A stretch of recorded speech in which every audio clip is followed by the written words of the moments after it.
Bonjour à tous et bienvenue sur Multi-Asset Alternative Investment pour la journée du 18 août 2014. Alors en ce début de semaine, on s'intéresse tout particulièrement à l'euro-franc suisse, l'euro CHF.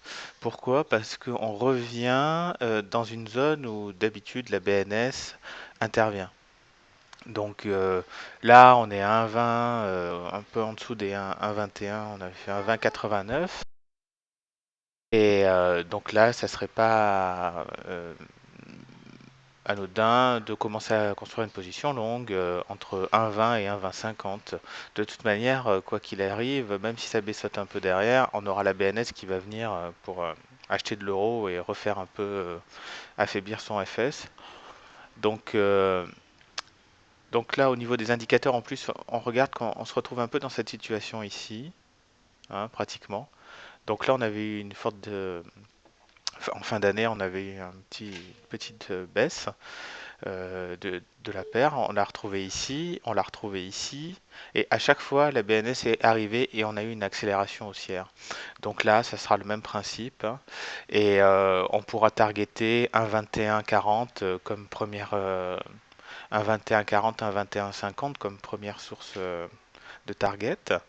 Alors ensuite, après, il n'y a pas grand-chose à dire parce que vous avez vu quand la BNS intervient, c'est un peu comme s'il se passait rien du tout sur le cross. Une fois qu'elle libère un peu la volatilité, ça repart. Et puis là, avec les conflits géopolitiques et la baisse des marchés equity, il y a un flight to quality qui s'est effectué sur le franc suisse. D'ailleurs, si on regarde le sterling franc suisse, c'est le même combat, hein. Je le fais pas là, mais je vous le ferai peut-être tout à l'heure. Sur le sterling franc suisse, c'est pareil. Donc, aucun risque quasiment d'acheter de l'euro CHF à ce niveau-là. Attendre un peu, peut-être les 1,2050 au besoin. Ça dépendra de comment évolue le conflit russo-ukrainien et ce qui se passe en Irak et enfin tous les conflits un peu worldwide qui mettent de la tension sur les marchés.